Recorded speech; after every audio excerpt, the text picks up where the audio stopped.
Hello, my name is Kenny and I am the creator of Scholarly.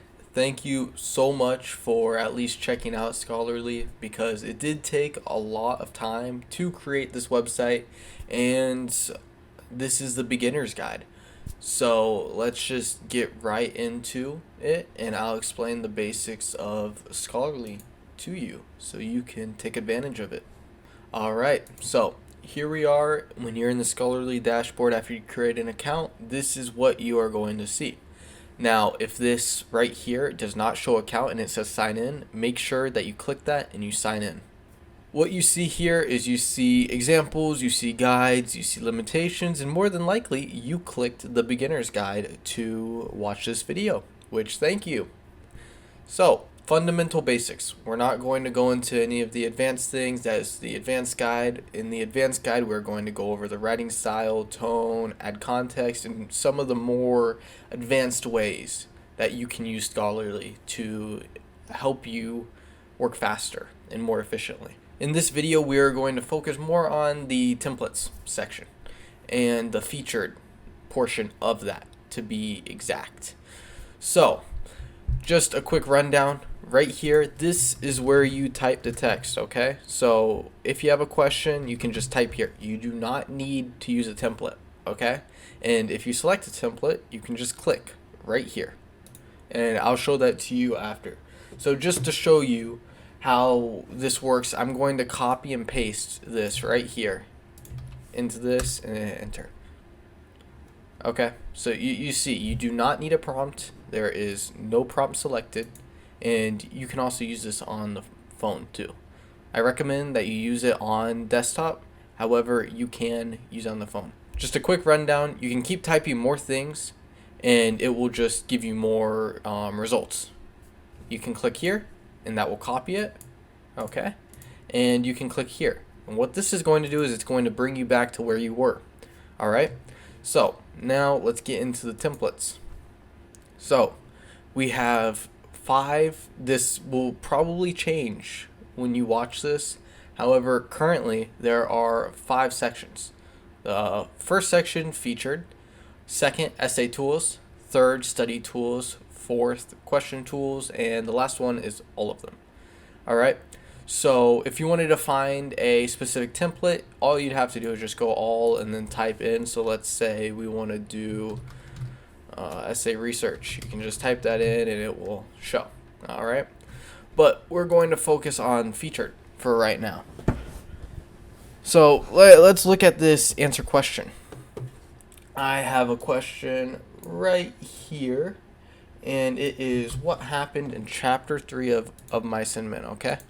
So I'm just going to put this in here, and you'll see how once I click this, the selected prompt shows answer question, okay? And if you click that, you can see that there's no prompt selected, okay? So it completely ignores that. So we're just going to click that so it shows up here, and let's get it to answer. And then you see how it will walk you through. Now, this answer question, it's a template that walks you through and really makes sure that the answer is relevant to what you're asking. That is why it's going step by step, because that helps the AI really reason through what it's being asked, okay? Now, you don't need this. So you can just click that, have none, and then still ask the question, and you're going to see it's going to be a little more simple. It's not going to be step by step. However, this comes at the expense that it might not be as accurate, okay? So I do recommend to use answer question unless there is a specific reason not to use any template at all. However, both are fine. So as you can see here on the show templates featured tab, there are 6. These are the 6 main ones that I want you to be able to understand, because this is what people are going to use a lot of the time. I won't go into write essay or human like rewriter because I made a tutorial on that. And if you want to see that tutorial, you just go to guides and then you go to write essays, okay? Or you can just go to the YouTube channel and look it up there, which that's no problem. What you'll see is that we're going to focus on these other ones. So answer question, we already went over that. Summary, write poem, and simplify complex topic. As you see, if you click through all of it, automatically updates and it tells you in the placeholder what you need to enter. Okay, so let's simplify a complex topic. In the beginning, there's an example for quantum physics. I know it's quantum mechanics.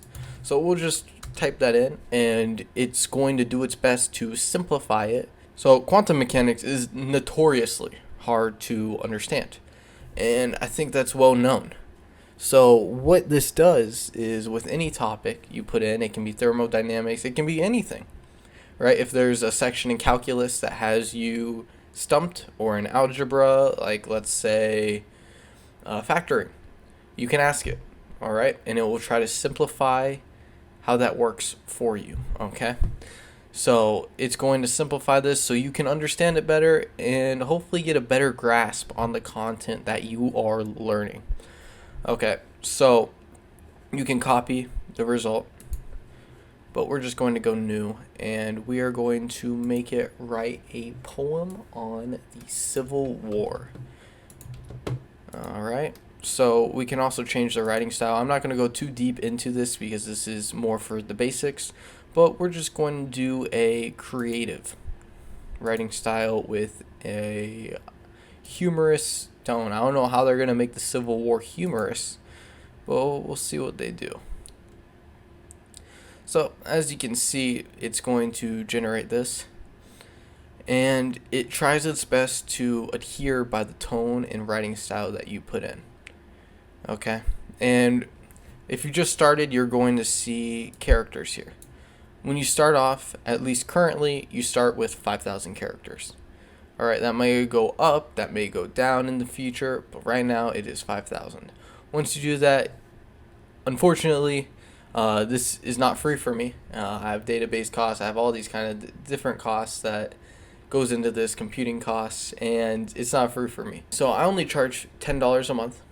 It's not that much, and it will save you hours on top of hours of your own time. Okay, the goal is to really remove a lot of the stress because school can be stressful, and we just want to make it so learning is efficient and you're actually learning and you're not just doing busy work, right? So next we're going to do the detailed summary, and you're kind of going to understand how this is all similar, because all you really need to do is just type in whatever the placeholder says.